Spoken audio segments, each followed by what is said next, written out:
कितने लोग बैठे, शकल मिल रही किसी की? क्यों नहीं मिल रही भाई? क्यों नहीं मिल रही? वही सबके नाक है, सबके आंख है, सबके कान है, सबके बाल है, सबके वही चीज है ना। शकल क्यों नहीं मिल रही भाई? कारीगर एक सी मूर्ति बना देता है बहुत, परमात्मा तो भाई ऐसी मूर्ति बनाता है, सब कुछ वही है लेकिन शकल सोचो वही चीज सबके लगाई है, चेहरा सबके देख लेना, लेकिन कुछ ना कुछ अंतर मिल ही जाएगा। ये तो कारीगरी है। कौन सा साचा है उसके पास, कैसे कैसे साचों में ढालता है, वो डाई कौन सी होगी जिससे उसको, वो डाई एक तरह की तो होगी।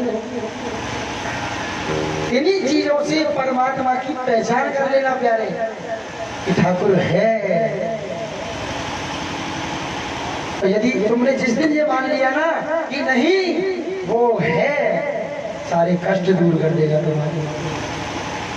तो जब तक ये पक्का नहीं करोगे ना कि वो है, तब तक तुम्हारा सारा जोर बेकार, तुम्हारी सारी मेहनत बेकार। हाँ तुमने मान लिया कि नहीं मेरे ठाकुर, तो तुरंत तुम्हारी पुकार सुन लेगी। कहने का तात्पर्य सीधा है भैया, उसको पहचानना है तो उसकी रचना को जान लो। उसको पहचानना है तो उसकी रचना को जान लोगे, भगवान को पहचान लोगे। बोली बाकी बिहारी लाल की देवी मैया। कथा में ध्यान दे ले, यहाँ से जाने के बाद समय समय है और आने से पहले समय है, लेकिन जो आनंद बात करने में कथा में आता है महाराज क्यों नहीं आता? क्योंकि यहाँ मुलाकात जो होती है ना वो अलग ही होती है। क्या गुप्ता जी आइए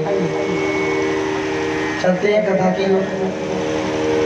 कल हमारे राम जी का जन्म हुआ, श्याम जी का जन्म हुआ।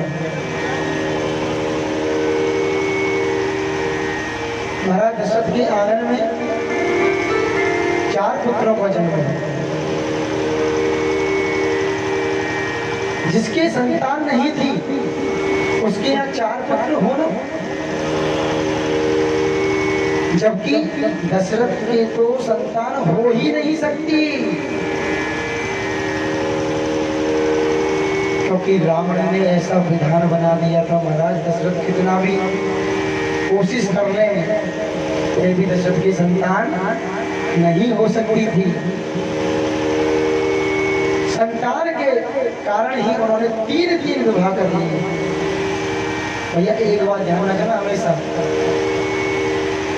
पहली पत्नी से तुम्हारी संतान नहीं हुई तो बहुत से लोग सोचते हैं दूसरी कर ले। तेरे भाग्य में नहीं है तो कहां से आएगा भैया? तो 10 कर ले,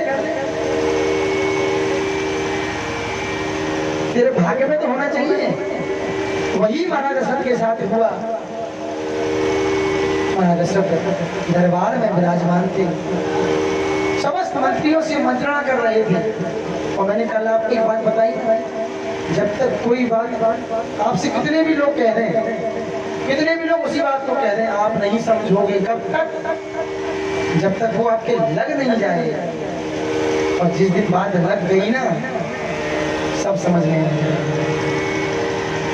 हर व्यक्ति परीक्षा लेता है, प्रमाण चाहता है ना, तो मेरे ठाकुर ऐसा प्रमाण देते हैं, बेटा मेरे जीवन में प्रमाण नहीं मांगता। प्रत्यक्षम किम प्रमाण, प्रत्यक्ष के लिए प्रमाण की आवश्यकता नहीं होती। दुनिया का प्रमाण ले लेना, लेकिन भगवान से प्रमाण कभी मत मांगना। सच्चे संत, सच्चे भक्त, सच्चे ब्राह्मण, सच्चे गुरु। मैंने केवल नाम नहीं लिया, आगे क्या लगाया है? हाँ जी सच्चे। ऐसे तो बहुत है, लेकिन मैं जो बोल रहा हूँ उस पर ध्यान देना। सच्चे ब्राह्मण, सच्चे भक्त, सच्चे संत और सच्चे गुरु, चारों की बात जीवन में कभी मत टाल दे। तो इनकी बात तो मैंने टाली, पूरी करने वाला मेरे आगे बैठा है, बैठा है। तुम टालोगे ये पूरी कर देगा, और जब ये पूरी करता है महाराज तो फिर ऐसी करता है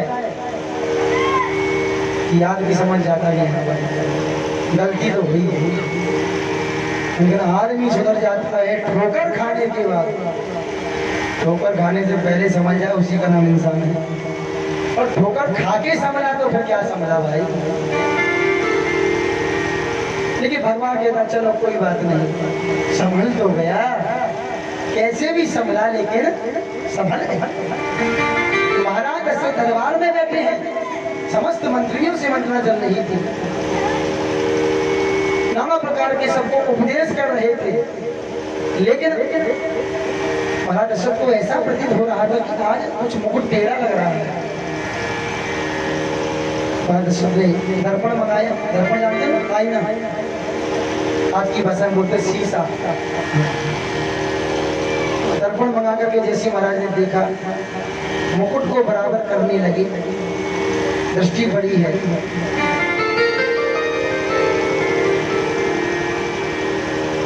बोले अवस्था हो आई है, अभी संतान नहीं हुई तो मुझसे काम चलेगा। लेकिन अपने मन में उस बात को छुपा लिया,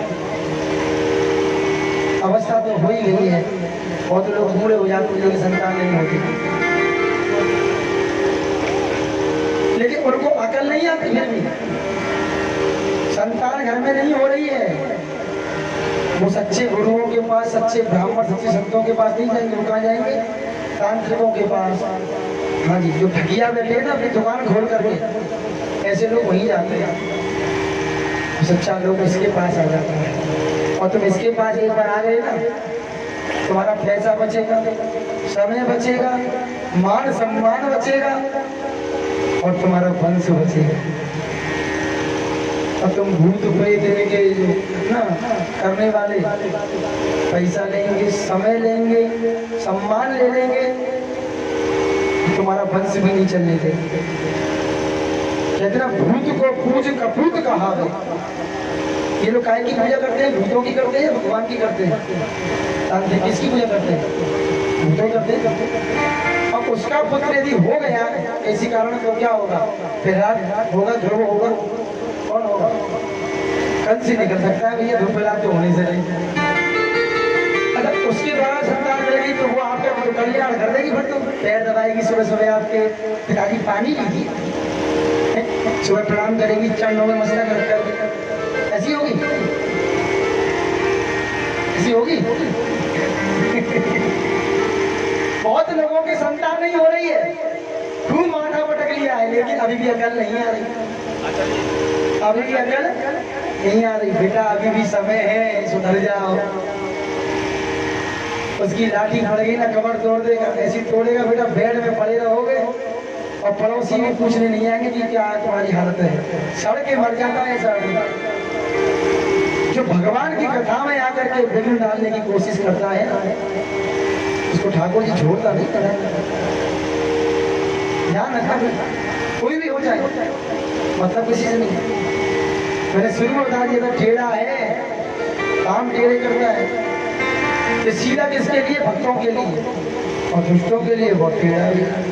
इतना टेढ़ा है कि वो इतना घुमाता है, इतना घुमाता है। आज की कथा में यही तो आएगा, कैसे कैसे दुष्ट मारे, घुमा घुमा के मारता है, मारा इतना घुमाता है। जैसे कोलू देखा, कोलू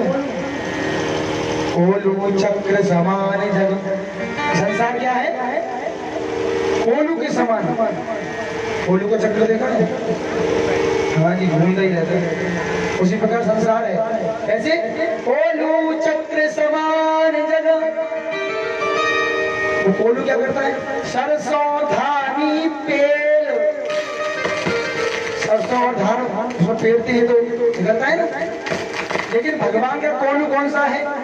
विमुख राम रहे जीव को रख 84 पे। भगवान का कोलू 84 लाख योनियों में इतना पेरता है, तब व्यक्ति समझता है हे भगवान मुझे क्षमा कर दो, अब तो इंसान बना दो, तेरा भजन कर पाऊं। लेकिन वो यदि इंसान बन जाए, कहते नाली का कीड़ा नाली का ही रहता है, क्या उसको गंगा जी में डाल दोगे ना तो उसमें वो ढूंढेगा कि नाला कहाँ हो, साथ पास मिल जाए नाला एक बार, उसमें कूद पड़ो। भगवान सुधरने का अवसर देते हैं। देव ऋषि नारद मार्ग से जा रहे थे और देव ऋषि नारद जी को रास्ते में देखा एक कीड़ा जा रहा है, चलता जा रहा है। भगवान ने देखा नारद जी ने कि भाई कीड़े कहाँ भाग रहे हो, गाड़ी के नीचे चल रहा है, भैया इस हाथ से हट जा, मर जाएगा तू। अरे बोले नहीं भैया हट जा, यहाँ से मर जाएगा, नहीं हट। तो बोले भजन कर ले, नहीं करूँगा, नहीं करेगा। गाड़ी चढ़ी, कीड़ा मर गया। दूसरे जन्म में कौन बना, बैल बन गया, बैल। अच्छा बैल बन के आया कहाँ,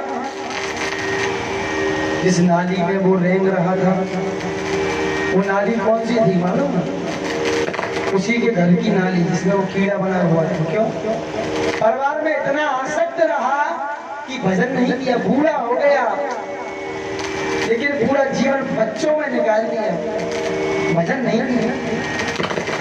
आसक्ति किसमें रही, परिवार में। कर्म कैसे थे, कीड़े जैसे। जो मनुष्य भजन नहीं करते वो किसके समान है, कीड़े के समान। जो भगवान की कथा नहीं सुनते उनके कान कैसे हैं, सर्प के बिल के समान। अब आप कहोगे महाराज सर्प के बिल के समान कैसे हैं, तुम्हारे बाबा तुलसीदास जी की रचना को देख लो। जिन हरि कथा सुनी नहीं खाना, जिन हरि कथा सुनी नहीं खाना, भवन समाना।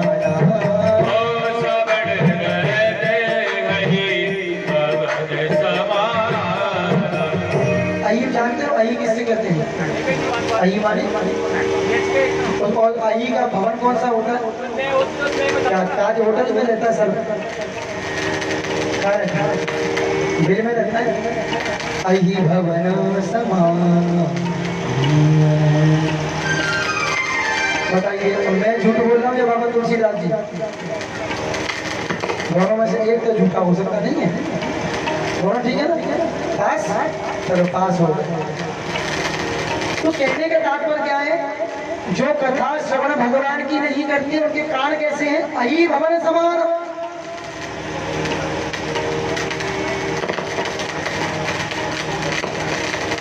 और एक और आती है, जो भगवान के दर्शन नहीं करते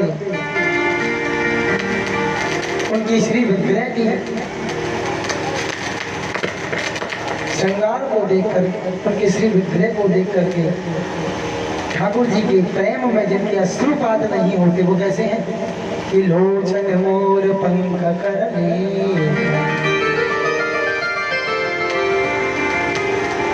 भैया ये शरीर खाली खाने के लिए नहीं मिला, 8 घंटे रात को और 4 घंटे दिन में सोने के लिए नहीं मिला है। छोटी सी बात है, दुनिया जानती है, तो सोबत है सो कोबत है, जो जागत है सो पाबत है, उठ जाग मुसाफिर भोर हुई, अब रहने कहाँ तो सोबत। सुन सब लेते हैं, अंत कोई नहीं। बोले भजन है, अरे भजन नहीं, इसमें बहुत बड़ा भजन है, इस भजन में बहुत बड़ा भजन है, पर इसके अर्थ को समझो तभी तो। खाली भजन को भजन मत समझना भैया, हर भजन की ना कोई चेतावनी देता है जीवन के लिए, लेकिन समझ जाओगे तब है।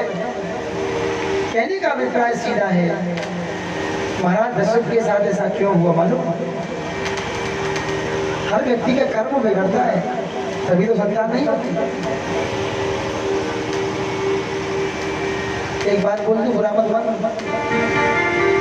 28 नरकों का वर्णन मैंने संक्षेप में बता दिया आपको, विस्तार से बता दो ना, आपकी रूह कांप जाती, हृदय कांप जाता अंदर से पूरा सुन करके, क्योंकि उसमें ऐसा ऐसा वर्णन है जो आप लोग सब करते हैं।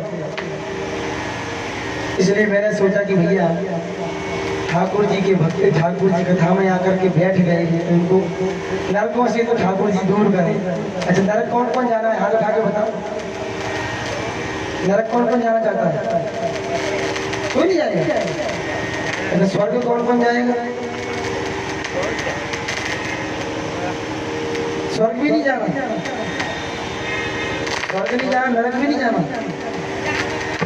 जो भगवान के भक्त होते हैं ना, वो स्वर्ग नरक नहीं, ठाकुर जी के चरणों में जाना पसंद करते हैं। तो राधे राधे। देखो घबरा गई ना इतने में ही। अब बताओ, जब तक ज्ञान पटल खोलने वाला ताला नहीं मिलेगा ना। देखो आप सबके ज्ञान के पटल में मस्तिष्क में क्या लगा है? अहंकार का, ज्ञान का ताला।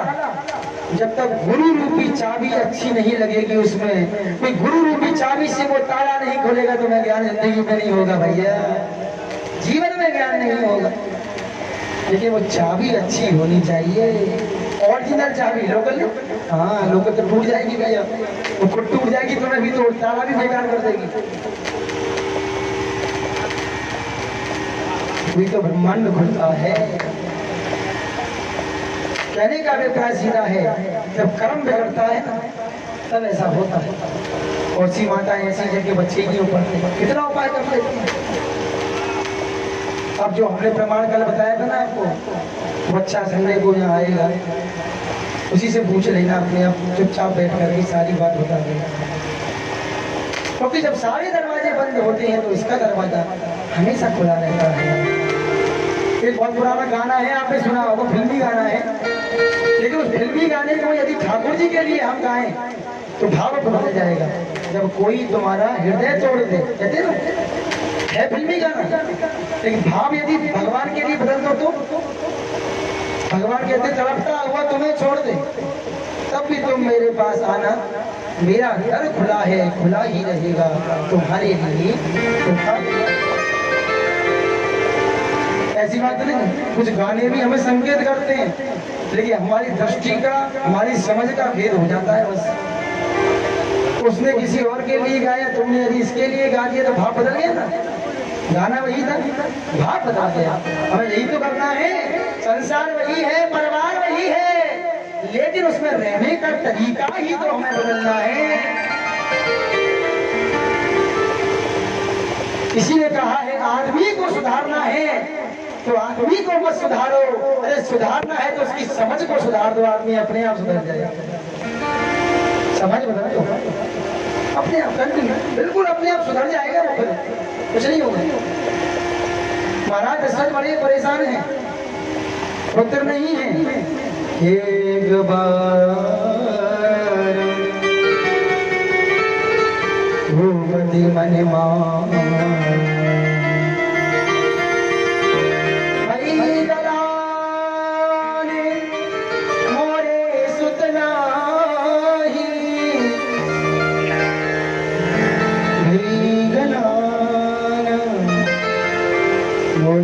सुनना।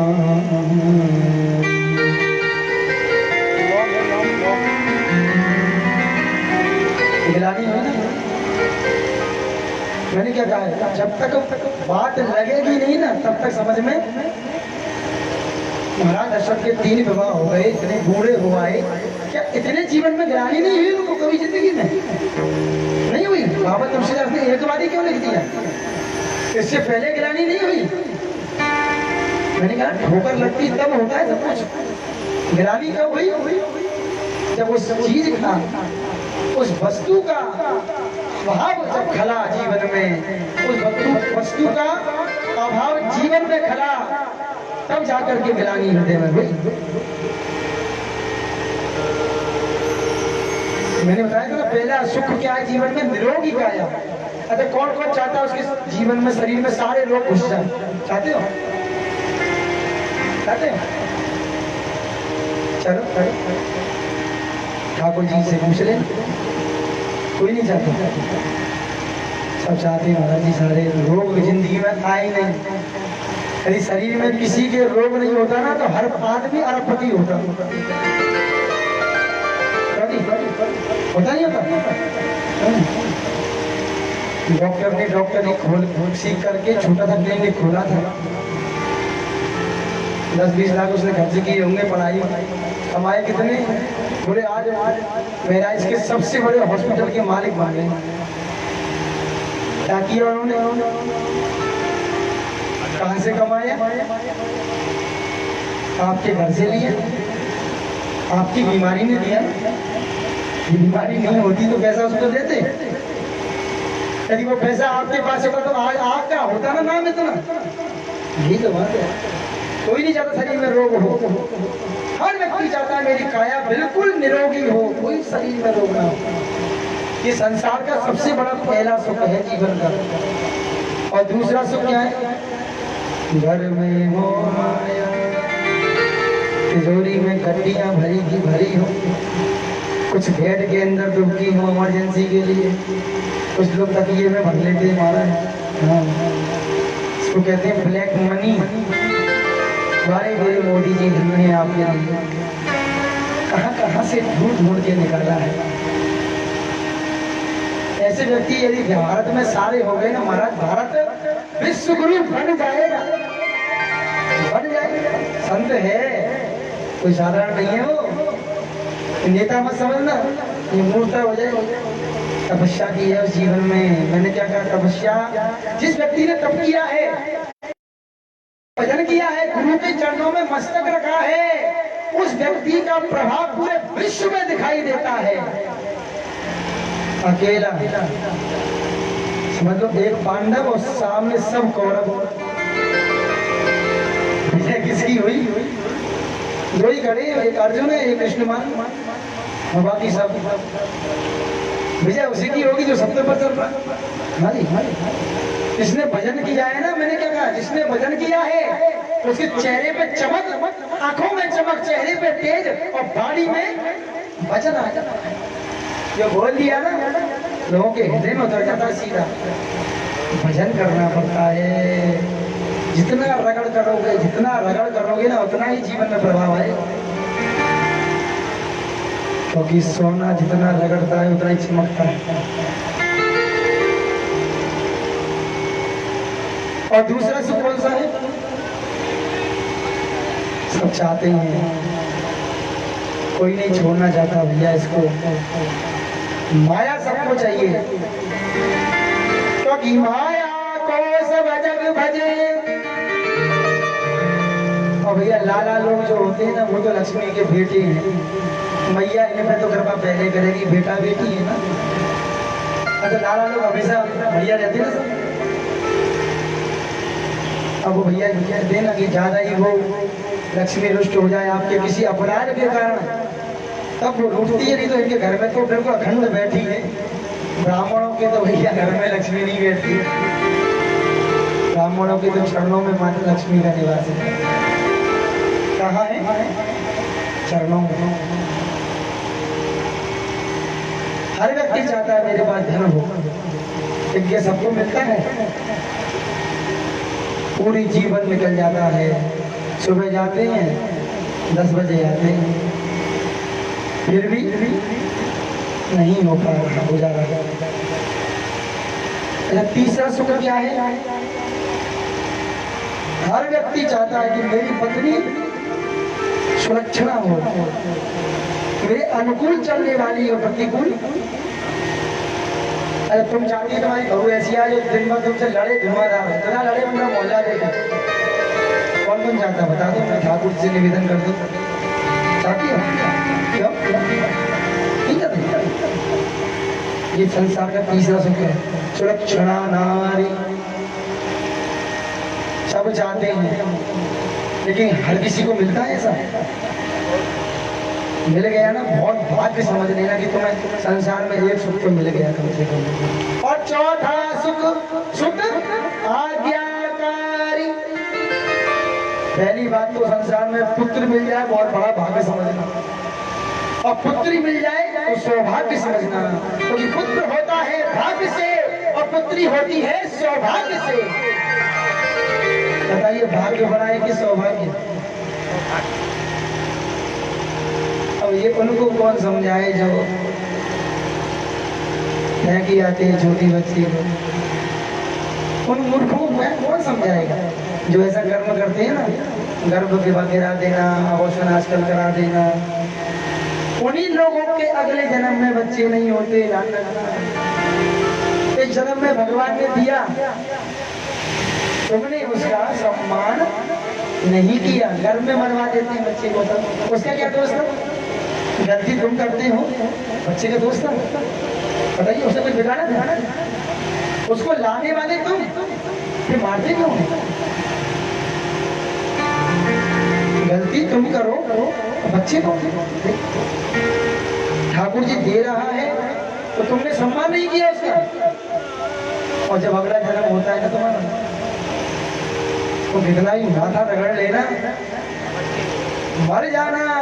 सारे डॉक्टर फेल हो जाते हैं महाराज, विश्व की सारी शक्तियां फेल हो जाती हैं, लेकिन बच्चा फिर भी नहीं होता, लेकिन फिर भी हो सकता है। भगवान कहते हैं तू सुधर जाए, पूरा पश्चाताप जीवन का करके गुरु के माध्यम से मेरे चरणों में आके गिर जाए तो मैं उसको भी कर सकता हूँ। पहले जो कथा सुनी थी ना आत्मनेम की, सप्त जन्मा बधी चैव पुत्रो नैव च नैव च, क्या कहा इसी ने? सप्त जन्मा। बोले ब्राह्मण तू एक जन्म की बात करता, तेरा भाग्य पढ़ लिया मैंने, ललाट पर लिखा है स्पष्ट, क्या? सप्त जन्मा बधी चैव पुत्रो नैव च नैव च। बोले एक जन्म नहीं, तेरे 7 जन्म तक पुत्र उसके भी हुआ ना, फल के माध्यम से। क्या हुआ? गाय से, लेकिन गौकर्ण हुए ना, किसकी कृपा थी? डॉक्टर साहब की, तांत्रिक की, सच्चे संत, सच्चे गुरु, सच्चे कन्हैया की कृपा थी मेरे ठाकुर। हाँ जी, हाँ जी, आपके सामने सारे प्रमाण हैं कि वो कर सकता है, लेकिन भैया ऐसा नहीं करना, जब वो दे उसे स्वीकार करना। और तो पहला पुत्र हो जाता, बड़े खुश होते हैं, और महाराज किसी की पहला बेटा हो जाए ना तो पड़ोसी कुछ नहीं समझते, फिर तो ऐसे चलते हैं, ऐसे यूं, और पैर चलते थे ऐसे, एकदम अपने आप सुतैया हो जाती छाती। क्यों? बेटा हो गया इसलिए। मैं तब मानो जो बेटी के होने पर छाती ऐसे करके चले ना, सच्चा इंसान हुई। बेटा एक घर को, एक कुल को रोशन करता है, और बेटी 2 कुल को रोशन करने वाली होती है। उस समय छाती आपकी चौड़ी होनी चाहिए कि वाह परमात्मा, तुमने प्रथम मेरे घर लक्ष्मी को भेज दिया। मैं तो उतना तक देखा भैया, बेटा होता तो कहा लेते घर में किसी की नजर ना लग जाना। अरे भारत के नहीं तो सब कुछ जनो है, मोहल्ला में और क्या होगी तो बच्चा भाई ना तेरे घर में भाई। तारों लगा ले, तारों बक्सा में बंद कर ले, सारे तारों लगा दे, 5 तारे लगा, चाबी 5 में बांट दे पूरे घर में। हाँ बिल्कुल, दिखाई मत, कब तो सारा बाहर दिखेगो ना। क्या सोच हो गई है लोगों की, अपनी सोच बिगाड़ लेते हैं। दोष किसको देते हैं? पड़ोसियों को, परिवार वालों को। तो कहीं ना आए तो फिर लौट करके ब्राह्मण आ जाते हैं। पंडित जी के पास गए थे, पंडित जी ने बताया महाराज जी फायदा नहीं हुआ। तुम तो संतवादी हरिश्चंद्र की औलाद पहला है, फायदा नहीं हुआ। क्या तुमने सच्चे ब्राह्मण से संपर्क किया? या उसने जो बताया तुमने किया? बोले हाँ बताया तो बहुत कुछ था, लेकिन थोड़ा बहुत हमने कर लिया, तो थोड़ा बहुत किया, थोड़ा बहुत मिल गया। जितना किया उतना मिला ना। एक सेठ जी थे, सेठ जी पहुंचे गुरु जी के पास। गुरु जी हमारे बच्चे नहीं होते हैं गुरु जी। अच्छा पंडित जी बैठे थे, महाराज जी बैठे थे, जो भी बोले एक काम करना, कथा चल रही है ठाकुर जी की, एक फल ला करके भगवान की कथा में चढ़ा देना, ठीक है ना। और कंजूस तो महाराज एक नंबर थे, वैसे भी कंजूस होते हैं, लेकिन वो कुछ ज्यादा ही थे। यहाँ लाला लोग तो नहीं है कोई, बहुत है यहाँ के लाला लोग बहुत बढ़िया है, यहाँ के कोई कंजूस नहीं है। बोलो राधे राधे, तुमने राधे राधे नहीं बोली इसका मतलब कंजूस हो नहीं है, तो राधे राधे बड़े जोर से बोल राधा रानी की। आप पता पाना कि यहाँ के ठीक है, बोल दिया करो भाई। अब महाराज क्या हुआ, सेठ जी गए, बोले ठीक है सर फल लिया, नकेल में गए, सबसे रेट पूछा, फल कितने लेने थे, एक। क्या बात है, बोले 30 रुपए किलो, महंगा। सबसे पूछा, अमरूद वाला था बेचारा एक, और बचे कुछ अमरूद नकेल पे कुछ बचे थे। बोले भैया क्या बात है, अरे बोले आप फ्री में ले जाए, छोड़ो। अरे नहीं नहीं नहीं, पैसे दे के लूंगा। जमाना आना का था, आना देखे, एक आना, 2 आना, 4 आना, 5 आना। आप तो उसी समय के हैं। अब तो सेठ जी ने पूछा भैया कितने का देगा एक फल, अरे बोले फ्री में ले जाओ। नहीं फिर भी बोले 2 आना दे देना, क्या करोगे, कैसे ज्यादा। नहीं नहीं तो 2 आना नहीं, एक आना 2 आना। चलो ठीक है, कोई बात नहीं। और थोड़ा बढ़िया सा फल उठाया उसने, बोला नहीं नहीं महाराज ये नहीं मिलेगा, एक आने, ये 2 आने से कम नहीं मिलेगा। तो बोले एक आने वाला दिखाओ। तो कुछ पिलपिले से फल होते हैं तो बेकार, थोड़े गले से हल्के से साइड में रखे। बोले ये ले लो, एक आना था। तो एक कथा में तो चढ़ाना है, करना क्या है, हमें कौन सा खाना है। एक पिलपिला सा फल उठाया, हाँ बोले हाँ, अंदर कुछ भी हो क्या मतलब क्या, चढ़ाना ही तो है। कथा में आए, पिलपिला अमृत लिया, चढ़ा दिया। सेठ जी के कोई बच्चा हुआ, अब तो बड़े खुश हो पहुंचे महाराज जी के पास। महाराज जी आपके आशीर्वाद से बच्चा तो हो गया, पर खोपड़ी पिलपिली निकली है। महाराज जी बोले फल कैसा चढ़ाया, पिलपिला। बच्चा क्या बच्चे से समान कठोर होगा, जैसा बोलोगे ऐसा काटोगे। मतलब संसार में यदि रिश्तेदारी में जाओ तो बढ़िया छाटोगे, रवादार से मिल जाए। और कथा के लिए कोई 30 रुपए किलो वाले देखोगे, होता नहीं है। करते तो बहुत लोग हैं, मैं पूछूंगा नहीं, सब लोग बैठे ना इसलिए, क्योंकि बहुत से लोग हाथ उठाएंगे भी नहीं। ऐसा मत किया करो।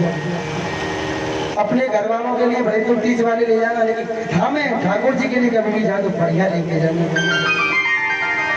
क्योंकि जैसा बीज बोगे ऐसा ही काटोगे। चना का पेड़ लगाओगे तो क्या गेहूं निकलेगा, अरहर की दाल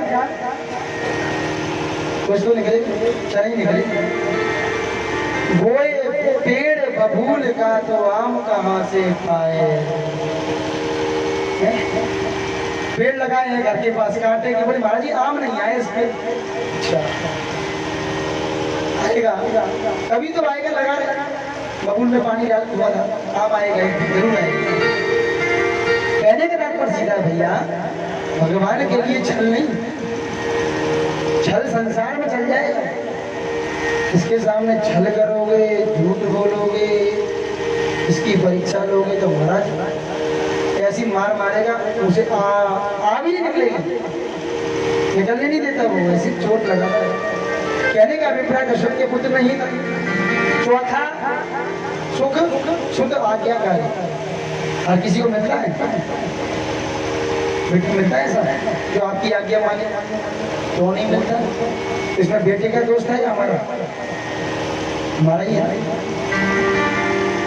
किसी को चारों सुख मिल जाए समझ लेना बहुत भाग्यशाली, एक ही मिल जाए ना ढंग से समझ लेना भाग्यशाली। एक मिल जाए इसमें चारों में से तुम्हें कोई सुख समझ लेना परमात्मा ने हमें बहुत बड़ी कृपा कर दी। एक सुख मिल जाए इनमें से, नहीं मिलता, एक भी नहीं मिलता महाराज, 4 तो बहुत दूर की बात है। आगे गए गुरु जी के पास, जब जीवन में नाव मझधार में डूबने लगे, जाके गुरु के चरण पकड़ लेना, बोले गुरुदेव तुम ही बचाओ। सच्चा गुरु जीवन में प्रकाश कर देता है और झूठा गुरु प्रकाश को भी अंधकार में परिणत कर देता है। गुरु के चरण पकड़ लिए और कहने लगे गुरु से, हे देखिए कहते हैं ना संसार में यदि गुरु के चरण पकड़ लोगे और गुरु ने यदि आपकी पुकार सुन ली तो जीवन में कभी भी आपको कष्ट नहीं होने देगा। आए गुरु जी की थोड़ी वंदना कर लें। कौन कौन गुरु से प्रेम करता है? प्रेम से बोलेंगे, हो सारे तीरथ धाम, सारे तीरथ धाम आपके चरणों में, चरणों में हे गुरुदेव प्रणाम आपके चरणों में। सारे तीरथ धाम आपके चरणों में हो, गुरुदेव प्रणाम आपके चरणों में। हो सारे तीरथ धाम आपके चरणों में, चरणों में हे गुरुदेव प्रणाम आपके चरणों में। सारे तीरथ धाम आपके चरणों में, हे गुरुदेव प्रणाम आपके चरणों में।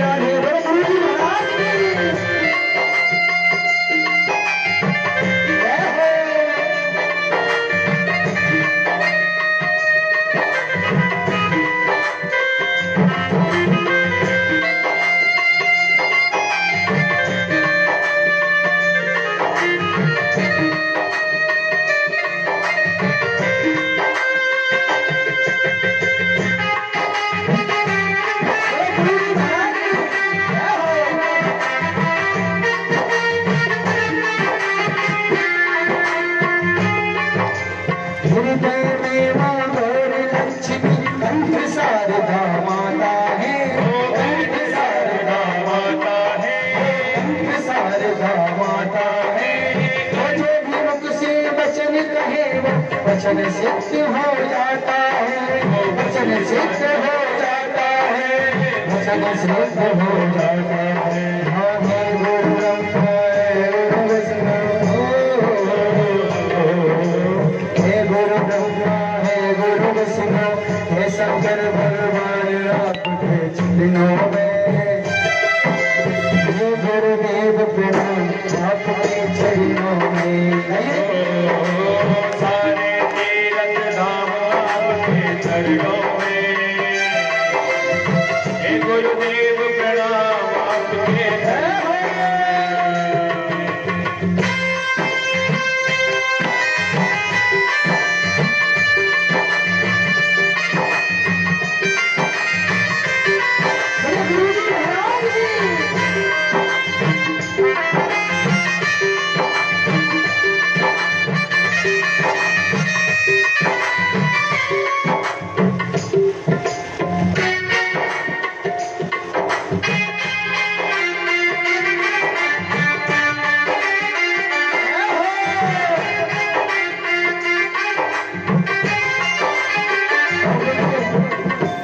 हमें जन्म को देता है, कौन देता है? माता पिता देते हैं, लेकिन हमारे कर्म को कौन सिखाता है? गुरु। जन्म के दाता माता पिता है, आप कर्म के दाता है, ओ आप कर्म के दाता है, आप कर्म के दाता है। ओ आप मिलाते हैं ईश्वर से, आप भाग्य विधाता है, ओ आप ही भाग्य विधाता है, आप ही भाग्य विधाता है। और दुखिया जन को दुखिया तन को रोटी तन को उनका है आराम आपके चरणों में, हे गुरुदेव प्रणाम आपके चरणों में। सारे तीरथ धाम आपके चरणों में, हे गुरुदेव प्रणाम आपके चरणों में।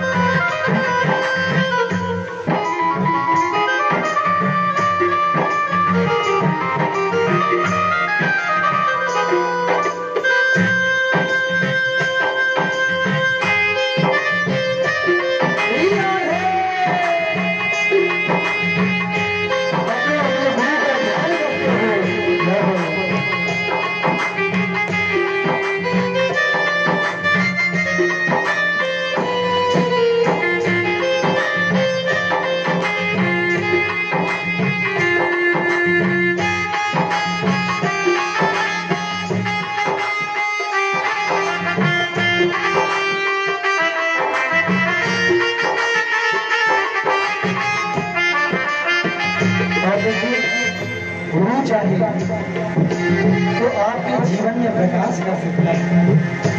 लेकिन जो गुरु जन्म देते हैं माता पिता पालन करते हैं, लेकिन हमें सुमार्ग पर चलाने वाला गुरु होता है।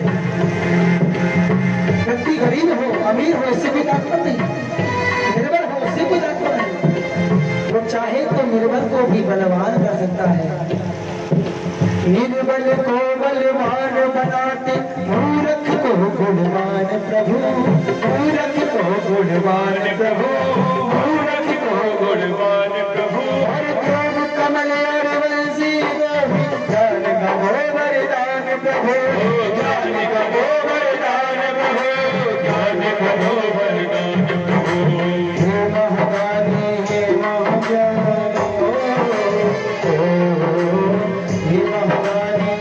महाज्ञानी प्रभु ने सुबह शाम आपके चरणों में, हे गुरुदेव प्रणाम आपके चरणों में। सारे तीर आपके चरणों में,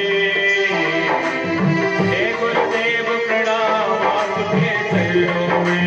और कहते हैं वो करता करे न कर सके,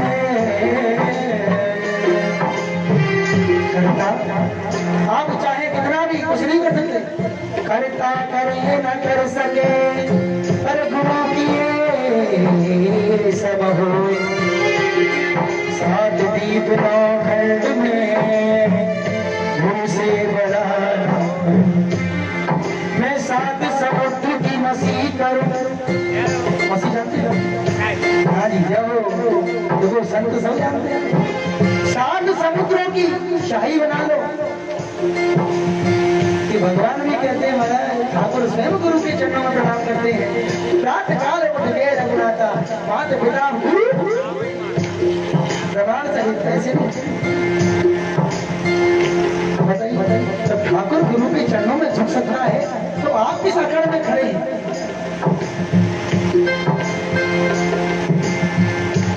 सज्जन पुरुष की उसके व्यक्तित्व से, उसके आचरण से, उसके संस्कार से, सज्जन पुरुष की उसके आचरण संस्कार से पहचान होती है। अरे अकड़ तो मुर्दे की पहचान होती है यार। अकड़ क्या होगा ना, जितना अकड़ोगे ना संसार में वो जल्दी अकड़ा देगा, चार कंधे पे चला देगा जल्दी से जल्दी। अकड़ता कौन है? मुर्दा। बिल्कुल अकड़ गया, बोले क्या वो मर गया? कहाँ मर गया? पूरा शरीर तुम्हारे सामने पड़ा है। कौन मर गया? नाक आँख कान सब वही तो है, हाथ पैर वैसे ही है ना, तो मरा गया सब वही है, तुम्हारे सामने पड़ा है ना भाई। मरा क्या है भाई? कहाँ मर गया? कौन मर गया? सब सामने पड़ा है, आप बोलते मर गया। अरे मरा नहीं, ये तो बहुत दिन पहले मर गया था जब इसकी अकड़ आई थी शरीर में। इसके अंदर से केवल परमात्मा निकल के चला गया और वो मर गया। सोचो तुम्हारे अंदर से एक दिव्य ज्योति रूपी परमात्मा जो अभी सबके अंदर बैठा है, सबके अंदर विद्यमान है। आत्मा सो परमात्मा, दिव्य ज्योति रूप परमात्मा तुम्हारे अंदर बैठा है। तो संसार आपको जिंदा समझता है। जब वो परमात्मा थोड़ा सा हाथ खींच लेता है तो लोग क्या कहते हैं? मर गया।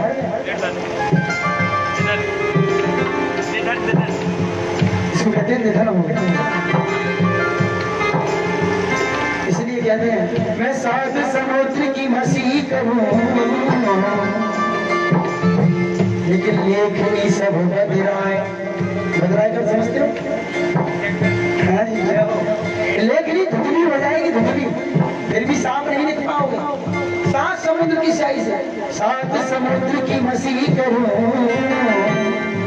लेखनी सब बदराए, लेकिन सब धरती कागज करो गुरु गुण लिखा। गुरु जी महाराज की हे महादानी हे महाज्ञानी हे महादानी हे महाज्ञानी। प्रभु सुबह शाम आपके चरणों में, ये गुरुदेव प्रणाम आपके चरणों में।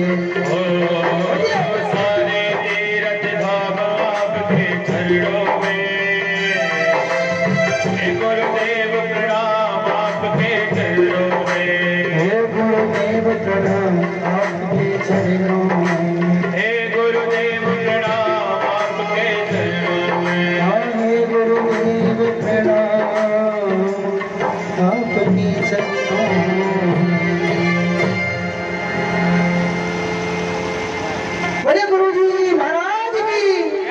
हाँ मेरे गुरुदेव, गुरुदेव चाहे ना महाराज कांच को भी हीरा बना सकते हैं, केवल यहाँ केवल उनका हाथ लग जाए बस। कैसे 5 साल का था ये शरीर, कितनी साल का? 5 वर्ष की उम्र थी जब गुरुजी ने इस शरीर पे हाथ रख दिया। 5 वर्ष की उम्र थी जब मेरे जनेऊ संस्कार हो गया, गुरु दीक्षा हो गई थी, कुछ नहीं जानते थे, ज्ञान भी नहीं था, लेकिन गुरु जी ने जो हाथ रख दिया ना सर पे, ब्रह्मांड खोल दिया।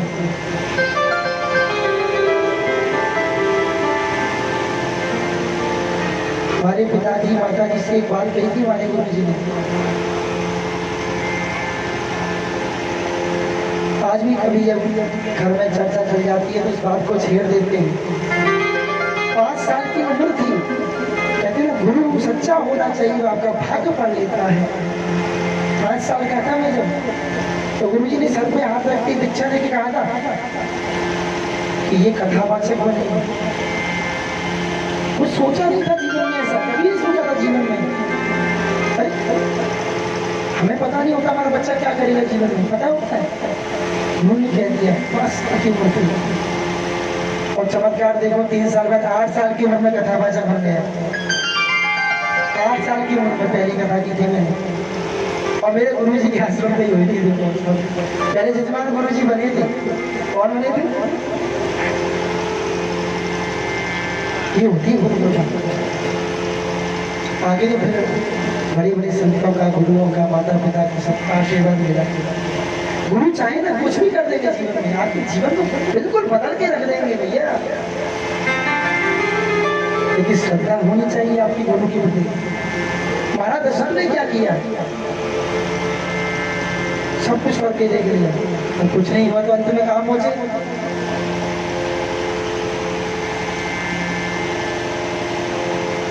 गुरु जी के पास निज दुख सुख सब गुरु ही सुना।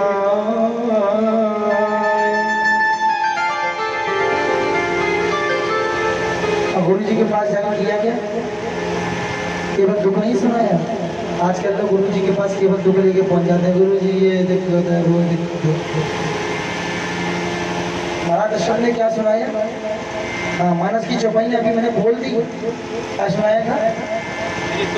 दोनों सुनाए थे, दुख और आजकल लोग खाली दुखी दुख सुनाने पहुंच जाते हैं, सुख कोई गुरु जी को नहीं पता चल जाए कि तिजोरी में कितना माल है। सच्चा गुरु होगा तो खींचेगा नहीं। पाखंडी तो भैया बहुत ढूंढ रहे हैं आज के संसार में, ठोक के बाप पड़े, चेला की खजाने की चाबी मिल जाए बस कैसी।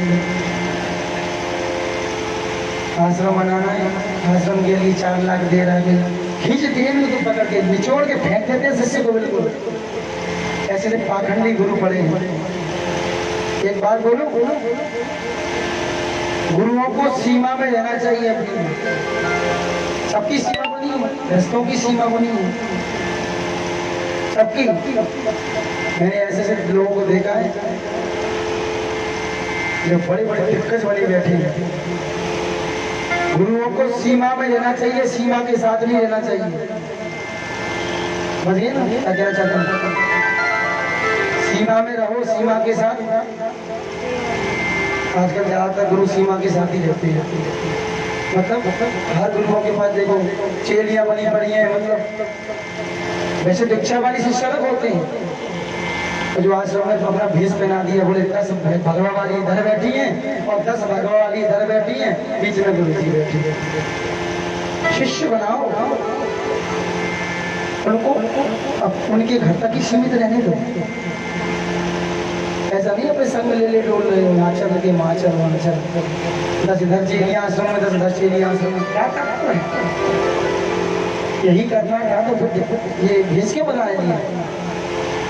शिष्य बनाओ, दीक्षा सबको दो, ज्ञान दो, मैंने कहा सीमा में रहो, सीमा के साथ मत रहो, समझ गए ना।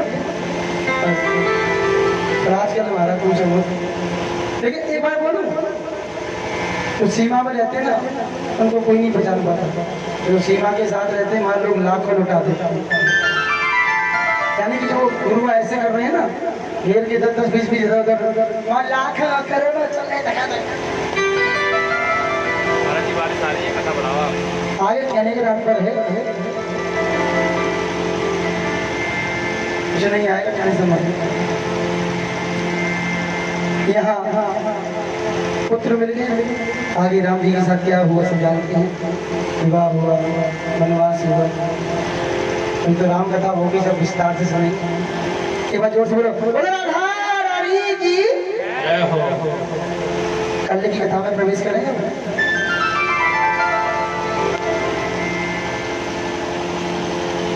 अब तो महाराज यहाँ कल आपने दर्शन किया इस प्रकार वसुदेव जी कन्हैया को लेकर के पहुंचे, और जैसे ही पहुंचे हैं ताले खुल गए, भगवान ने जब लिया ताले खुल गए, वन सब काम हो गए, गोकुल पहुंच गए नंद बाबा के यहाँ। वहाँ जो माया रूप में जन्म लिया था कन्या ने, कन्या को उठाया, पुत्र को वहाँ रखा, सीधे कंस के दरबार में आ गए, और जैसे जेल में घुसे ताले खुले फिर लग गए।